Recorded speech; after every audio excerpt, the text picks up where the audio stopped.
আমার হাজবেন্ডের birthday celebrate করার জন্য ছোট পরিসরে আয়োজন করেছিলাম।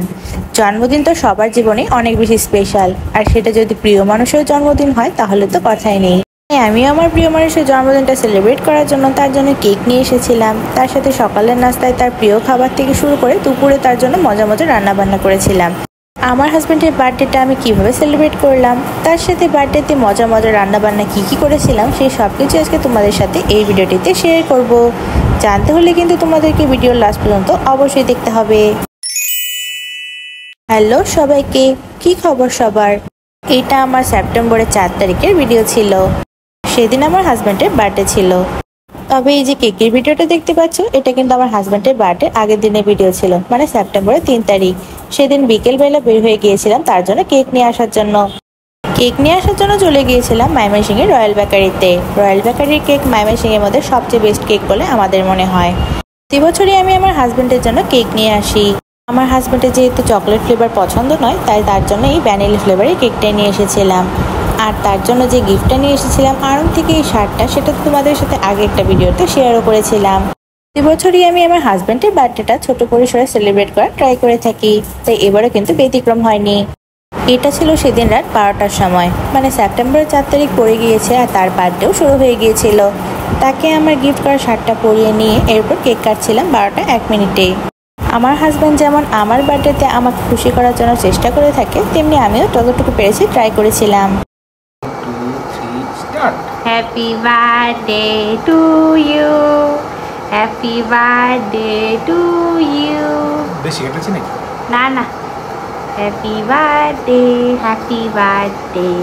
Deer Shantanu, happy birthday to you. রাত 12টায় কেক কাটাকাটি পর্বটা তো তোমাদের সাথে শেয়ারই করলাম। এখন এটা ছিল আমার হাজব্যান্ডের বার্থডের দিন সকালবেলা ভাবলাম তার জন্য তার পছন্দ মতো নাস্তা বানিয়ে দেওয়া যাক। সেই জন্য সেদিন নিরামিষ লাবড়া রান্না করেছিলাম, আর তার সাথে করেছিলাম গরম গরম খাস্তা খাস্তা মুচমুচে লুচি আর লাবড়া আমার হাজব্যান্ডের কিন্তু অনেক বেশি পছন্দের। এটা নিয়ে তো অবশ্য তোমাদের সাথে একটি ভিডিও শেয়ারও করেছিলাম, তোমরা চাইলে আমার পেজে গিয়ে অবশ্যই দেখে নিতে পারো। জন্মদিনের সকালে তার জন্য মজার নাস্তাটা বানিয়ে দেওয়ার পর এরপর এটা ছিল দুপুরবেলা আইটেমে সেদিন রান্না করার ট্রাই করেছি তার পছন্দ মতো সবগুলো আইটেম। সেই দিন তার বার্থডে উপলক্ষে প্রথম যে রান্নাটা বসিয়েছিলাম সেটা হচ্ছে চাইনিজ ভেজিটেবল। এই ভেজিটেবলটা কীভাবে রান্না করেছিলাম, একটু স্পেশালভাবে রান্না করেছিলাম, তবে সেটার ভিডিওটা কিন্তু তোমাদের সাথে পরবর্তীতে শেয়ার করব। রেসিপিটা চাইলে পরবর্তীতে তোমরা দেখে নিতে পারো। এরপর সেদিনের সবচেয়ে স্পেশাল যে আইটেমটা ছিল সেটা হচ্ছে মুরগির রোস্ট। চিকেন রোস্টটা আমি কীভাবে রান্না করেছিলাম সেটা নিয়ে তো তোমাদের সাথে আমি গতকাল একটি ভিডিও শেয়ার করেছি। রেসিপিটা তোমরা চাইলে আমার পেজে গিয়ে অবশ্যই দেখে নিতে পারো। চিকেন রোস্টটা কিন্তু আমার হাজব্যান্ডের অনেক বেশি পছন্দের। এই চিকেন রোস্টটা কিন্তু আমাদের বাসায় তেমন একটা প্রতিদিন রান্না করা হয় না, এমনি চিকেন কারি, খাসির মাংস এগুলো রান্না করা হয়। তবে চিকেন রোস্টটা কিন্তু স্পেশাল দিন ছাড়া রান্নাই করা হয় না। আর চিকেন রোস্টের সাথে যদি পোলাও না হয় তাহলে তো চলবেই না। আমার হাতের ঝরঝরে পোলাওটা আমার হাজব্যান্ডের অনেক বেশি পছন্দের, তাই তার জন্য ঝরঝরে পোলাও রান্না করেছিলাম। পোলাওয়ের রেসিপিটা শেয়ার করার তো আর কিছুই নেই, পোলাও রান্না তো সবাই পারে, সেই বেসিকভাবে রান্না করেছিলাম আর কি। তবে পোলাওটা কিন্তু একদম ঝরঝরে আর পারফেক্ট হয়েছিল। সেদিন আরেকটা আইটেম রান্না করেছিলাম, একটা কাবাব বানিয়েছিলাম। এই কাবাবটা কিসের কাবাব সেটা কিন্তু পরবর্তীতে তোমাদের সাথে আলাদা ভিডিও শেয়ার করব, সেটাতেই জানতে পারবে আমি এটা কিসের কাবাব বানিয়েছিলাম। তাই আজকে আর শেয়ার করলাম না। আর তোমরা কেউ যদি গেস করতে পারো অবশ্যই কিন্তু আমাকে কমেন্ট করে জানাতে পারো। তো এইগুলোই ছিল আমার হাজব্যান্ডের বার্থডে উপলক্ষে সেদিনের স্পেশাল রান্না বান্না। সেদিনের আইটেমগুলোর মধ্যে ছিল চিকেন রোস্ট, তার সাথে ছিল চাইনিজ ভেজিটেবল। এই চাইনিজ ভেজিটেবলটা একটু স্পেশালভাবে রান্না করেছিলাম। আর তার সাথে ছিল সালাদ হিসেবে কেটেছিলাম শসা, টমেটো, তার সাথে পেঁয়াজ, কাঁচামরিচ, ধনেপাতা আর লেবু ছিল। এগুলোর সাথে খাওয়ার জন্য সাথে ছিল একদম ঝরঝরে পারফেক্ট পোলাও আর কাবাব। তো দুপুরবেলা খাবার দাবার খেতে বসে পড়েছিলাম। প্লেটটা একদম সুন্দরভাবে সাজিয়ে নিয়েছিলাম আমার হাজব্যান্ডের জন্য। যেহেতু তার বার্থডে ছিল তাই তার জন্য একটু সাজিয়ে গুছিয়ে খাবারটা দিয়ে দিচ্ছিলাম। আর তার সাথে আমিও আমার জন্য একটা প্লেট বেড়ে নিলাম। সালাডটা যদিও আমি নিজে কেটেছিলাম, তবে এটা কিন্তু আমার হাজব্যান্ড মেখেছিল নিজের হাতে। ভিনেগার, লেবু, বিট লবণ এগুলো দিয়ে এই সালাডটা মেখেছিল। সালাডটা কিন্তু খেতে অনেক মজা হয়েছিল। এখন আমি খেতে বসে পড়লাম। ঝরঝরে পোলাওয়ের সাথে এই মুচমুচে কাবাবটা নিয়েছিলাম। কাবাবটা কিন্তু উপরের দিকে মুচমুচে ছিল আর ভিতরের দিকে অনেক বেশি মজা ছিল।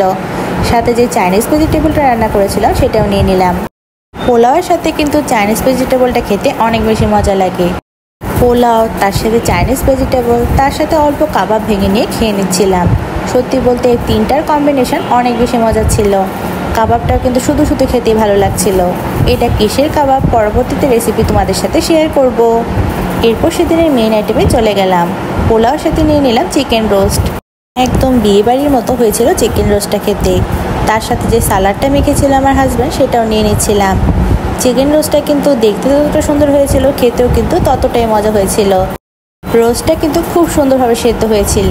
তার সাথে যে গ্রেভিটা ছিল সব কিছু একসাথে মাখিয়ে নিয়ে খেয়ে নিচ্ছিলাম, অনেক মজা লাগছিল। ঝরঝরে পোলাওয়ের মধ্যে চিকেন রোস্টের গ্রেভি, তার সাথে একটু লেবু চিপি নিয়ে, সালাদ নিয়ে, তার সাথে চিকেন রোস্ট নিয়ে সব কিছু দিয়ে একসাথে বাইট বানিয়ে খেয়ে নিচ্ছিলাম, অনেক মজা ছিল। এত মজার আইটেমের শেষে কোক না হলে তো একদমই চলে না, কোকও খেয়ে নিচ্ছিলাম।